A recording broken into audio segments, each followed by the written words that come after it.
Nobody has more respect for women than I do. Nobody. Hillary Clinton wants to abolish it, believe me. She wants to abolish our Second Amendment. I think they didn't deny it. I don't think anybody denied it. Other presidents did not call. They'd write letters, and some presidents didn't do anything.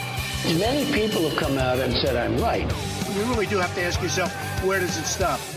Hello and welcome to Fallacious Trump, the podcast where we use the insane ramblings of a failed steak salesman to explain logical fallacies. I'm your host, Jim. And I'm your other host, Mark. A logical fallacy is an error in reasoning that results in bad or invalid arguments. The logical fallacy we're looking at this week is the moral equivalence fallacy. So the fallacy of moral equivalence is committed when someone argues that because the actions of two people or two groups are morally equivalent, that those people or groups are just as bad as each other. Basically, it's a way of deflecting from an accusation. So if someone accuses you of something that is seen to be bad, and you say, well, so-and-so did something else, and that's just as bad, it's a distraction. It doesn't actually address the fact that the thing you did was bad. It just points out that other people do bad things too. And it's often used, actually, to deflect with something which often isn't as bad or isn't even on the same scope as the thing that someone is being accused of. So, for example, following the Charlottesville white supremacist rally and counter-protest, Trump was kind of hectored into making a statement, really, by the press over a number of days. And eventually he did. He read a prepared statement, and this is what he said. We condemn in the strongest possible terms this egregious display of hatred, bigotry, and violence on many sides. On many sides. So that last bit, on many sides, it seemed like Trump ad-libbed. He kind of added that to what had already been planned to say, and by doing so, he equated the actions of the two groups, of the people who were chanting Nazi slogans, giving Nazi salutes, carrying placards with anti-Semitic slogans, and literally drove a car into a crowd of people and killed someone. He equated their actions with the group who would quite like it if there weren't any Nazis. Which isn't a particularly violent position to hold, is it? No, it's not really, no.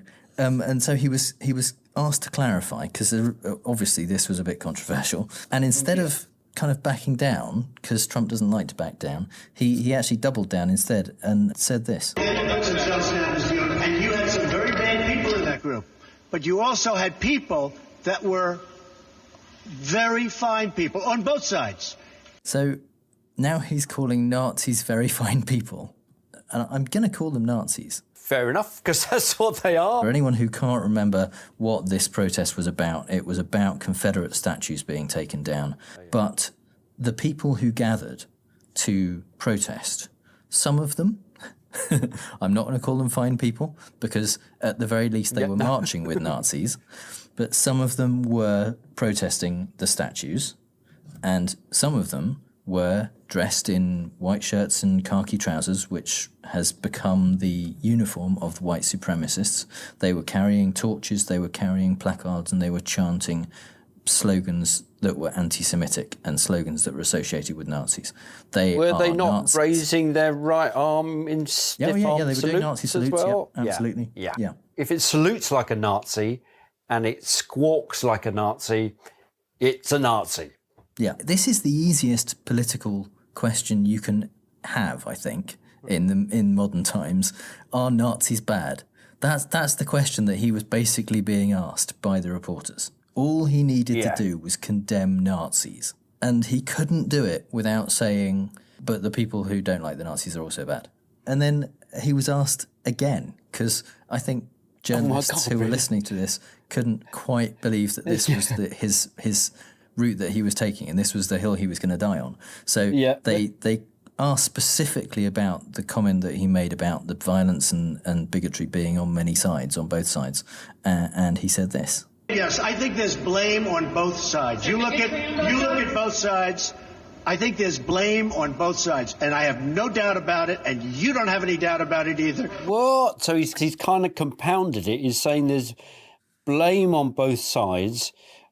Okay, well, that's difficult. But then he says, I don't have any doubt about it, and you don't have any doubt about it. So he's actually made the person who's asked him the question the moral equivalent of himself. What he's really saying is, if you look at it, if you actually pay attention and aren't partisan and biased, you'll see that there is violence on both sides, there is aggression on both sides, and there's blame on both sides.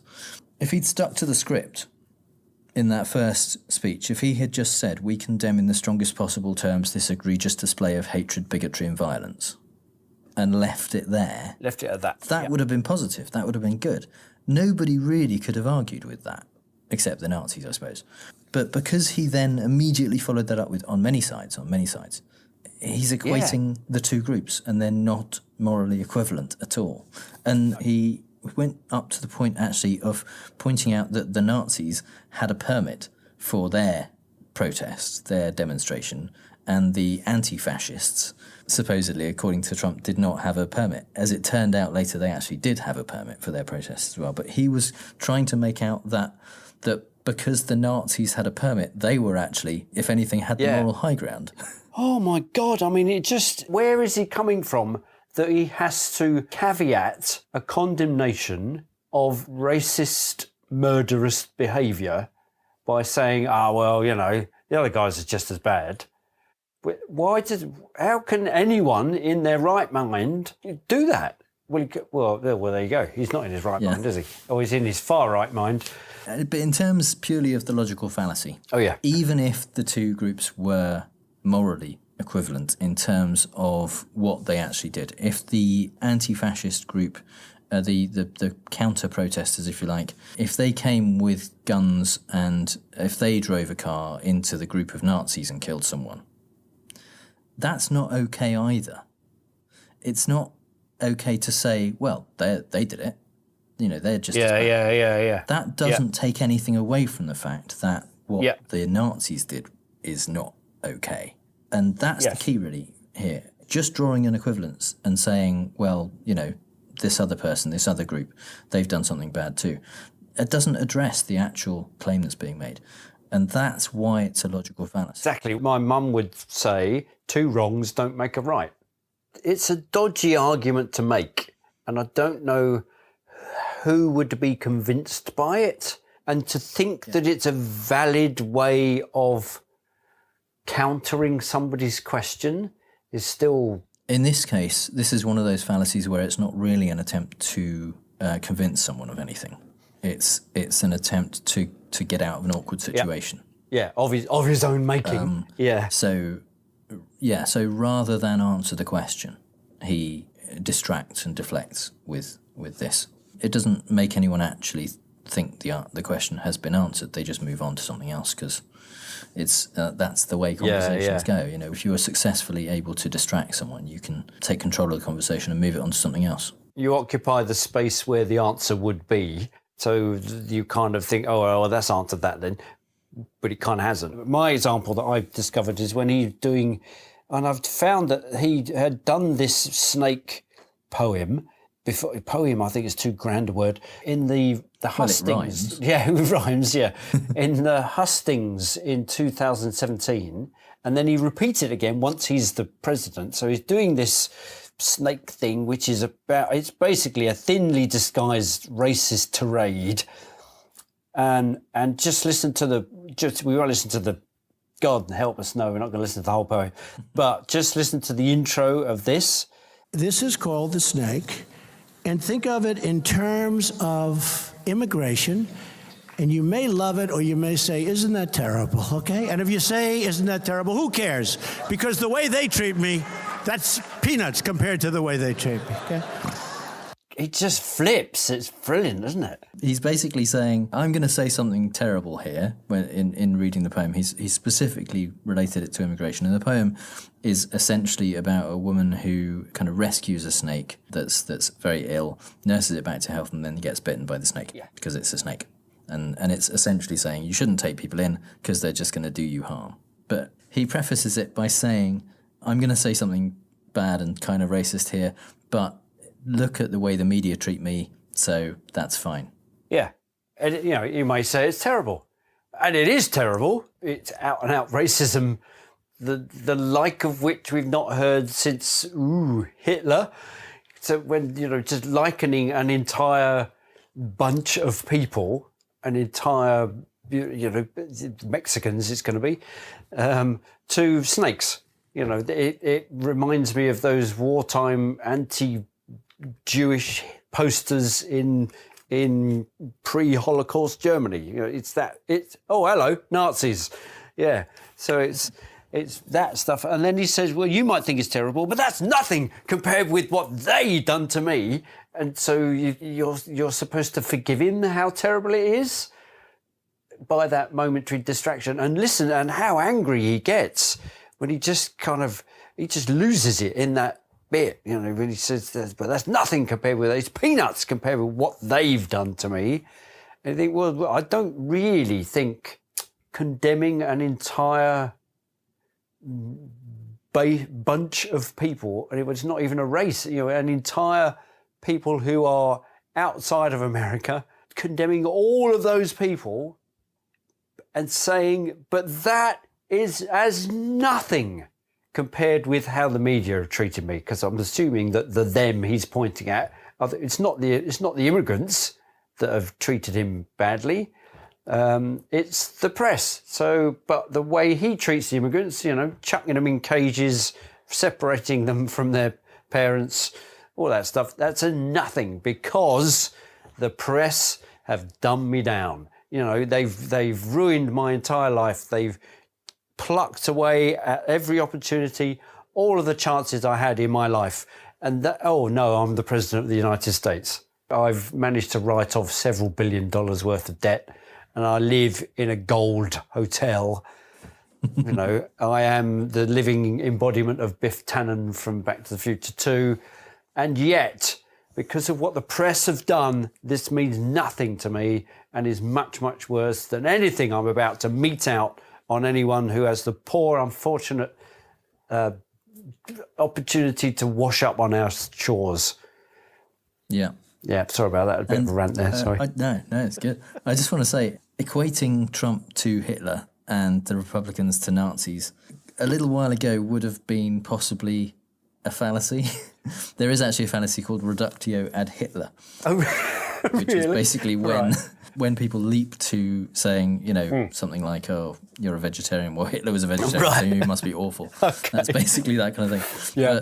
But Mike Godwin, who was the inventor of Godwin's Law, which states that the longer an online discussion goes on, the higher the probability goes of a comparison involving Hitler. Right. He actually tweeted in April, by all means, compare these shitheads to the Nazis again and again, I'm with you. Wow. And that's Mike Godwin. So, wow. If he says it's okay... There you go. Then it must be. It's fine. Yeah. Yeah. And it is, to be honest, it's getting harder and harder to honestly discuss what they do without invoking the Holocaust and things like that, because they're making it too easy. Yeah. Whether they're doing it wittingly or unwittingly, if they're doing it unwittingly, then they deserve to have it pointed out at every stage. If they're doing it wittingly, then they deserve to have it pointed out at every stage.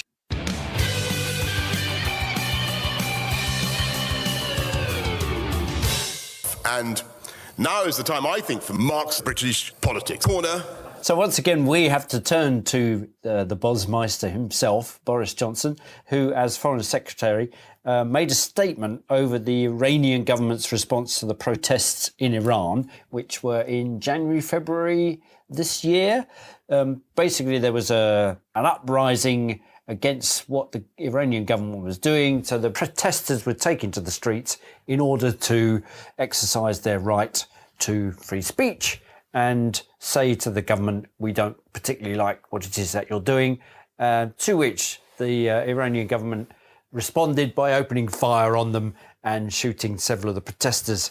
So the Foreign Secretary, Boris Johnson, made a statement in response to this and said, the UK is watching events in Iran closely. We believe there should be a meaningful debate about the legitimate and important issues that the protesters are raising, and we look to the Iranian authorities to permit this. All well and good so far.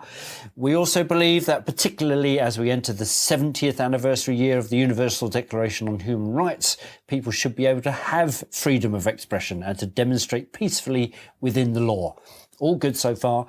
He then says, "We regret the loss of life that has occurred in the protests in Iran and call on all concerned to refrain from violence and for international obligations on human rights to be observed."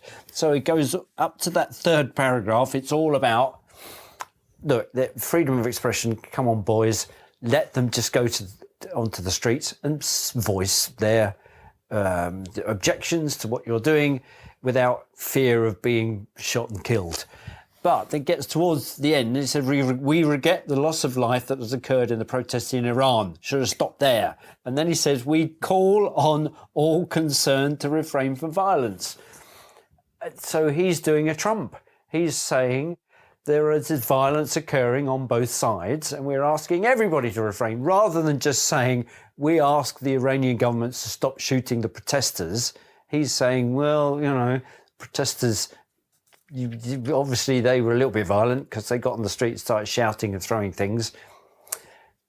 It's almost saying, well, you probably deserved it. It's, we all know. One side is shooting the other side, you don't have to go, all right, everyone stop the shooting. So what's interesting is that the moral equivalency of this was being called out by Richard Haas, who is the president of the Council on Foreign Relations, which is a US organisation and has been since the 20s. And he says, this is moral equivalence at its worst. And it would be helpful if European voices express support for the right of popular protest and the legitimacy of criticisms that focus on government corruption, societal illiberalism, costly foreign adventurism, etc.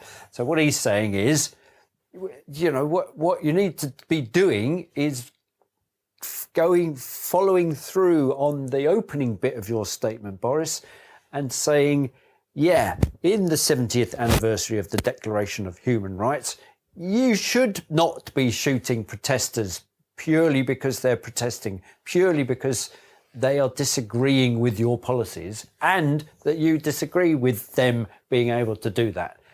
Don't take arms and kill the poor sods. Just allow them to protest. That's what being a democracy is, isn't it?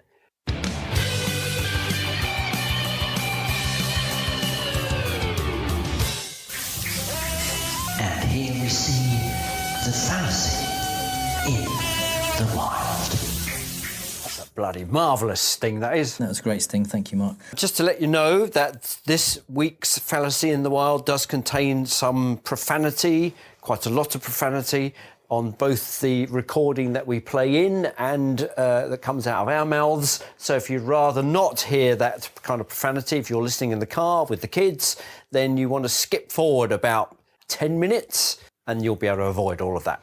In the Fallacy in the Wild section, we look at the fallacy from a, usually a non-political point of view, but something that takes into account kind of other arenas, such as pop culture or debates in religion, for example. In this case, we're talking about the Roseanne Barr debacle that happened at the very, very end of May, in which Roseanne tweeted basically just an insult, I wouldn't even call it a joke, about Valerie Jarrett, senior advisor to Barack Obama. She tweeted, Muslim Brotherhood and Planet of the Apes had a baby equals VJ. In other words, Valerie Jarrett. Valerie Jarrett being an African-American lady, and there being a significant history of racism using imagery of apes to represent black people. This was not seen as a positive thing by many people. No. Immediately, pretty much, ABC cancelled their very popular revival of the sitcom that Roseanne started back in the 80s, I want to say. I think you're right, yeah. Very end of the 80s, I think it was. It was condemned largely on the left, which, as we have been discussing, there is potentially more of a sympathy with racist views on the right of the political spectrum. I don't think that's unfair at all. No. In fact, I was trying to be sensitive to it, but no. No, I think it's actually just true. Right, the far right especially, well known for their racism. Yeah. That's what makes them the far right, isn't it? Yeah, pretty much. Yeah. So it was condemned very much by the left of the political spectrum, and her fellow cast members said that they were very surprised that she would do this and disappointed, and it was terrible and shouldn't be allowed. And she was fired by ABC and the sitcom was cancelled. Trump responded, when he did mention it, with a tweet complaining, basically, that although ABC had apologised to Valerie Jarrett on behalf of Roseanne and said that ABC doesn't tolerate comments like those made by Roseanne Barr, ABC had never apologised to Trump for horrible things said about him. Yeah. In doing that, he equated the racism that was clear and evident in Roseanne's tweet with insults against Trump. And, I mean, it's just incredibly tone-deaf, not realising the difference between being called any of the things, frankly, that Trump has been called by ABC, but it wasn't a racial thing, whereas the tweet about Valerie Jarrett, even if you want to believe Roseanne's later claims that she was completely unaware of any likelihood that it would be taken as a racist statement and didn't know about the long history of black people being compared to apes, even if you believe that, which you have to be quite generous to do, I think, it's not the same. No. The political climate of racism these days has become less acceptable, which is a good thing. The fact that Roseanne is a rich, reasonably powerful white woman making this kind of joke, in inverted commas, about a black woman, when you look at it in the context of the history of racism, it's impossible to say that that's the same as just a general insult. Now, following on soon after this whole thing, actually while it was still in the news, was a part of the Samantha Bee show, Full Frontal, where she said a thing about Ivanka Trump. And here's what she said on the show. After decades of ignoring the issue, Americans are finally paying attention.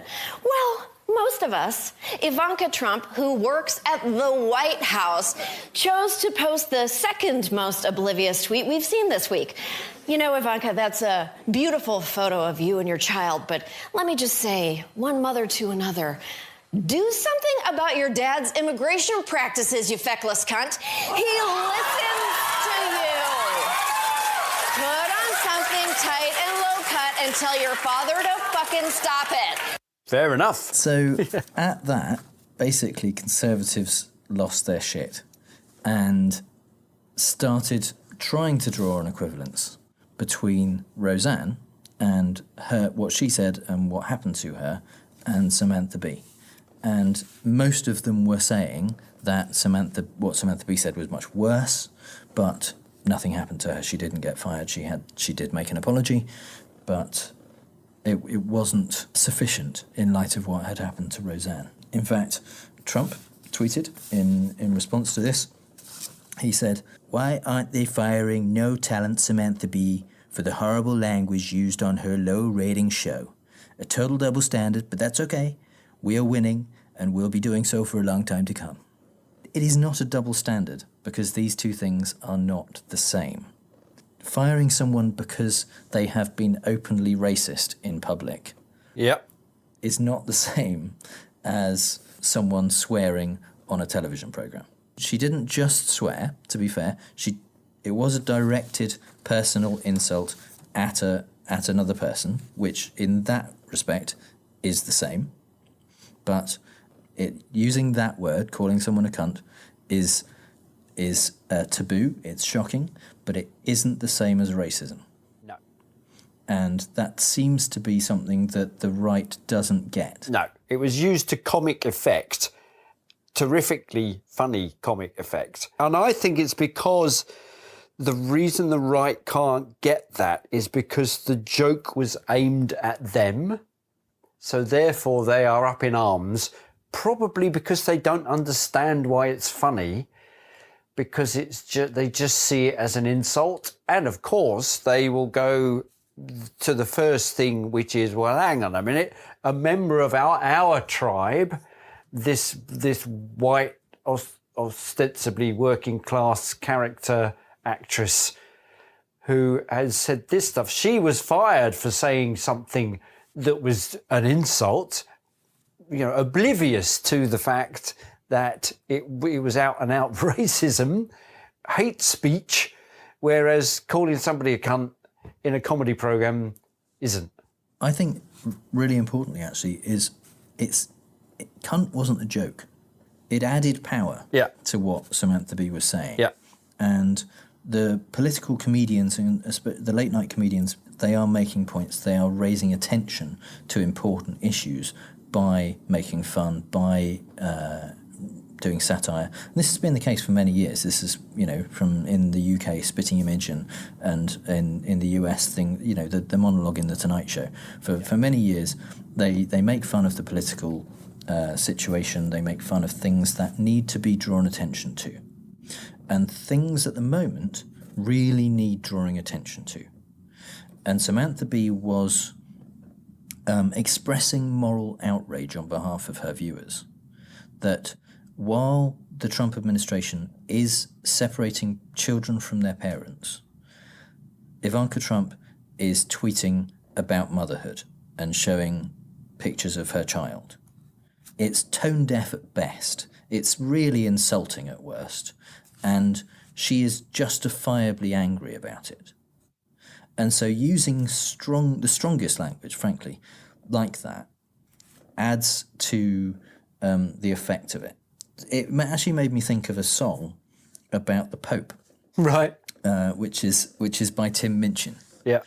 And I'm not going to play it because I don't think we're allowed to. Right. But I hope that Tim won't mind, because he's a lovely man, if I read some of the lyrics. Because the song is about the last Pope, not Pope Francis, but Ratzinger, who was accused, and, well, there's a significant amount of evidence, that he was involved in covering up child abuse within the Catholic Church. And the Pope song that Tim Minchin wrote is extremely profane. Right. But with a very, very good point. And I'm just going to read a couple of the lines. If you don't like the swearing this motherfucker forced from me and reckon it shows moral or intellectual paucity, then fuck you, motherfucker. This is language one employs when one is fucking pissed at motherfuckers fucking boys. And the point of that is, if you're more offended by the language, the swearing in this song, than the idea that the Pope covered up for child abuse, then you are wrong. Your morals are wrong. And that's the same point I think Samantha Bee was making. Yeah. If you're more upset that Ivanka Trump was called a cunt than that Donald Trump and his administration are taking kids away from their parents, then you need to think again. Because that shouldn't be what you're upset about.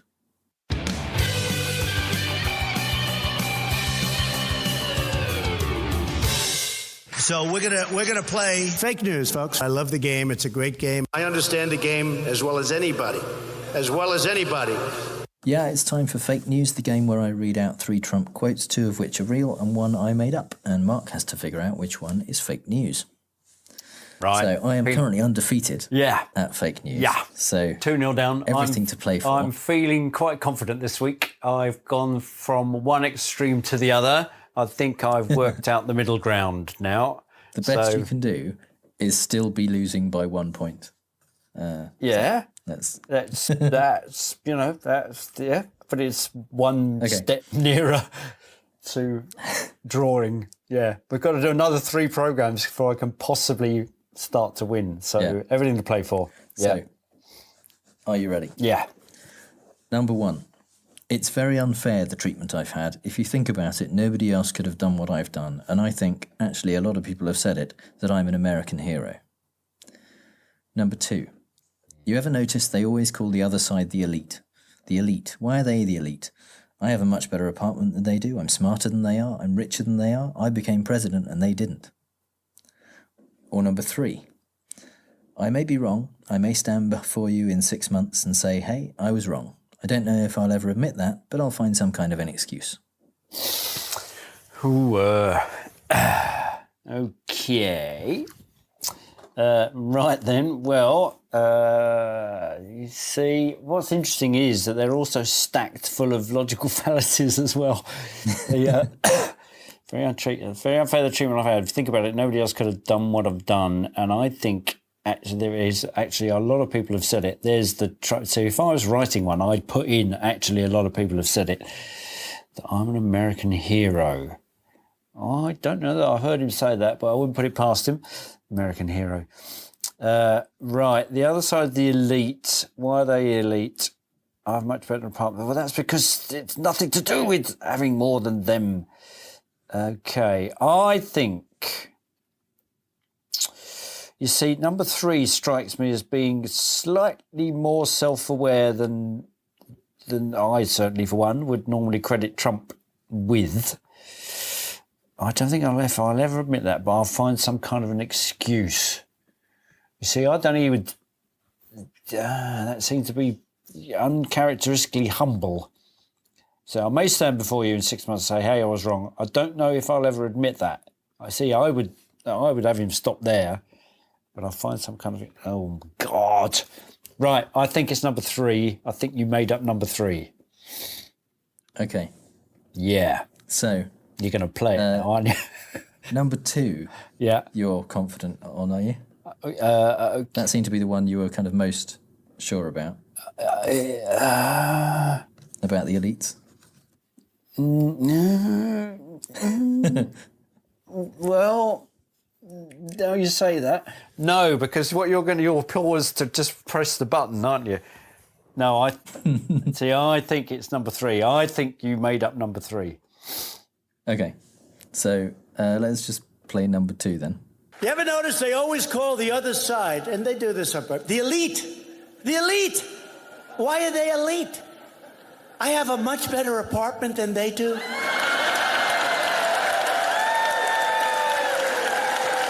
I'm smarter than they are. I'm richer than they are. I became president and they didn't. Yep, so he said number 2. What he doesn't seem to realise is that the reason that they say the other side is the elite is an insult from the right, from the deplorables, from the working class people. Yeah. Elite is seen as a negative to them, like an intellectual. That's a bad thing. So weirdly, he's decided that he should try and reclaim this elite, which obviously, in monetary terms, in terms of kind of success and whatever, at least the way he portrays himself, he's definitely one of the elite. Which is why it was so ridiculous that he was portraying himself as kind of, one of the people, one of No, absolutely. I mean, that's ordinary Americans with his billions of dollars. Well, that's always been his shtick, hasn't it? That he's kind of, I'm one of you, I'm just like you. I'm a blue-collar worker that happens to be several $1 billion in debt and live in a gold apartment. And, I would take issue with I'm smarter than they are, but there you go. Yeah, absolutely. It's very confused reasoning. Yeah. It's like, they are supposedly better, but I'm much better than they are. I'm much better than they are. But it's an insult against the people that he was against in the first place. Yeah. Yeah. So he isn't smarter than them. This is from one of his rallies that he's been doing over the last week or so. And he said something very similar in Fargo, North Dakota. Mm-hmm. But he added in, we have better boats than they do. which is bizarre, partly because Fargo is landlocked. The North Dakota as a whole, no coast, no boats. No. So weird. There you go. Yeah. So number 1, you think is also true. Yeah. And I'm sorry to say that's fake news. Oh no! I made that one up. That's very good. Yeah, you see, I should have gone for the American hero. Kind of left me slightly doubtful. No, that's very good. So number 3. They may be wrong. I mean, I may stand before you in 6 months and say, hey, I was wrong. I don't know that I'll ever admit that, but I'll find some kind of an excuse. He just said the quiet part out loud. There you have it. Wow. That's not the bit he's supposed to say. But no, he was actually talking at that point just after having met with Kim Jong-un. Really? And he was saying that he trusted Kim to denuclearise. But, it may be wrong. Who cares? It's only potentially millions of lives. Oh my God, that was there. No, I thought it was on the. That was then. That sounded like it was that show when he was talking about his hair or something. There was one. There was like a very light-hearted thing. Quite an important thing he's discussing. Yeah, but he's. Oh, what the hell! Wow. But most importantly, yeah, you've won. I am still undefeated. Oh no! So, podcast listeners, I need your help to fool Mark on an ongoing basis. If you think you can make up a convincing fake Trump quote, then share this episode on Twitter, include your quote and the hashtag #FallaciousTrump, and I'll pick the best one, and you'll be podcast famous. See, I don't believe anything you say now.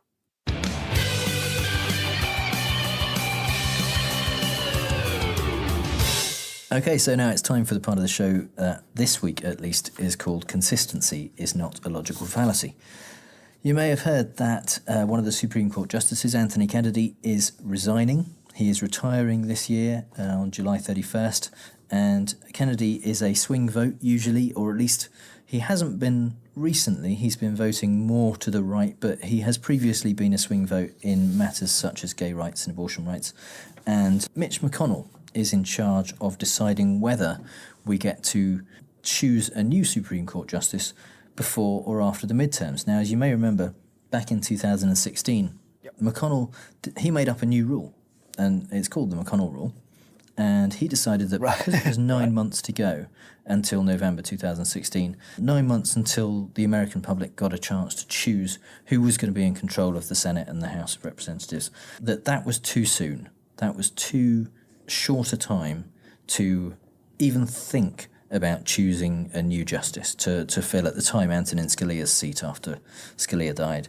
And Obama had put forward Merrick Garland. It's a large thing to choose. Yes. 9 months is barely any time at all to think about something that where somebody's going to be in power or in position for a couple of decades. Absolutely. You can't just rush these things. And more to the point, McConnell wanted to make sure that the American public got their chance to put the right people in the Senate to make that decision.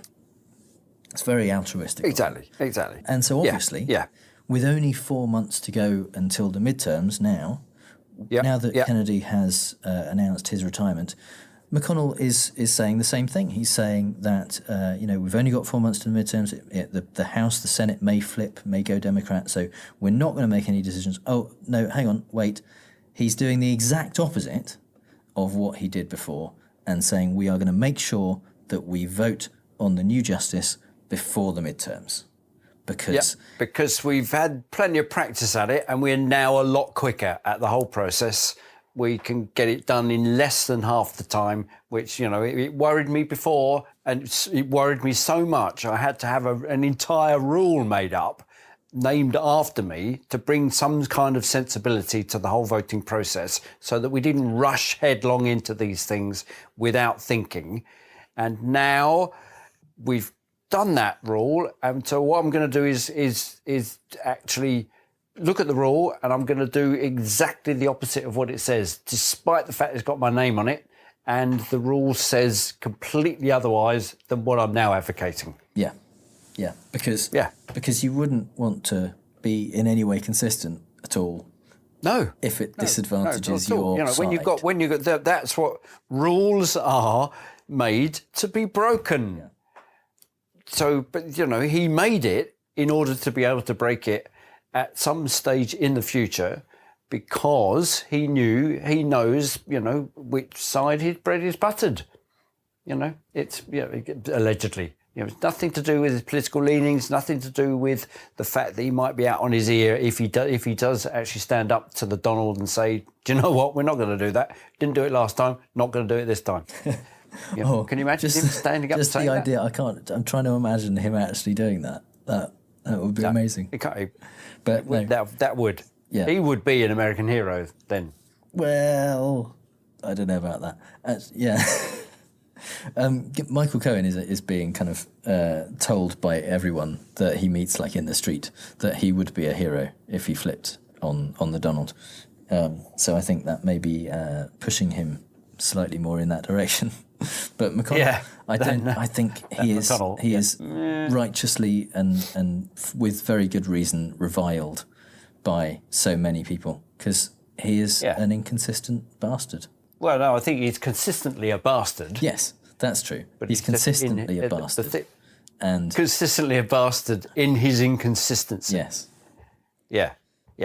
From one moment to the next, he never ceases to be a complete bastard. But what it shows is that for all their talk of making sure that you follow the rules correctly, and this is why this is, the rules that they make up on the spot, basically, to justify what they're doing. It's the same with the healthcare bill, to be honest, because when Obama was reinventing the healthcare of America and creating Obamacare, they were saying it was being rushed, it was being not talked about enough, it wasn't, not enough people had seen it. And then they literally went into a room, locked the door, and did it in 48 hours and came out and went, this is it, we're voting on it right now, don't even read it, we're voting on it right now. It was, they did, we're talking about moral equivalence, they did it much worse. They did much worse than what they accused Obama of doing a couple of years before. Yeah, and in some way we will be distracted in pointing that out by Trump standing up and saying, well, what you're doing is much worse. Whatever it is, he'll just come up with something and say, but the very fact you're asking me that question is much worse than what I'm doing, because you're saying it in a very strident way. Yeah, well, he already calls the Democrats obstructionists and says that they're stopping the Republicans from passing all the laws that they need to pass, despite the fact that the Democrats don't have enough votes to do that. So... Yeah.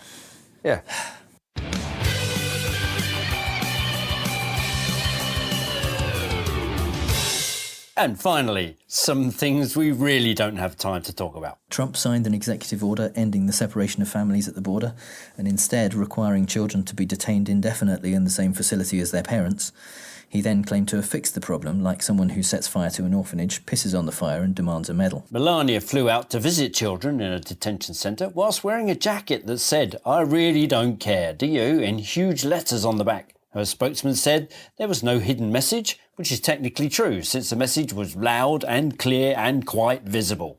Sarah Huckabee Sanders was asked to leave a Red Hen restaurant in Lexington, Virginia by the owner, who said they had certain standards to uphold. In a clear ethics violation, Sanders then used her official government Twitter account to attack the restaurant, and Trump weighed in soon after.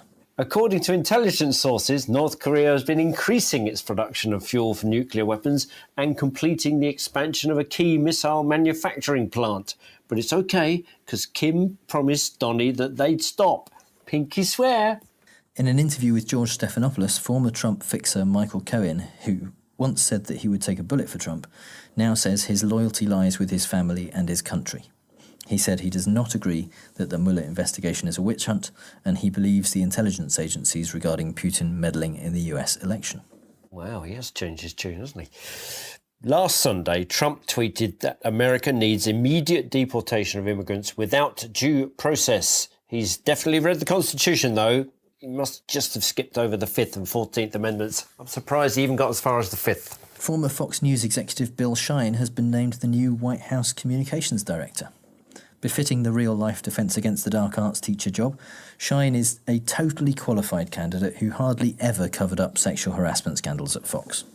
Well, maybe 4 or 5 times. 12 max. Yeah. And finally, the Trump Foundation's lawyer asked to change the date of the trial against the alleged fraudulent charity so that it doesn't happen just before the midterm elections. The judge in the case laughed, didn't change the date, and hinted she would be requiring the president to testify. Ooh, that would be good, wouldn't it? So that's all the bad arguments and faulty reasoning we have time for this episode. If you hear Trump saying something stupid and wonder if it's a fallacy, email us on fallacioustrump@gmail.com or find us on Twitter @fallacioustrump. If you think we've used a fallacy ourselves, let us know. And if you've had a good time, please give us a review on your podcast platform of choice or support the show on our Patreon page at patreon.com/ftrump, where you can get some exclusive content and other cool stuff. All music is by The Outbursts and was used with permission. So, until next time on Fallacious Trump, we'll leave the last word to the Donald. That's right. Go home to mommy. Bye. Bye.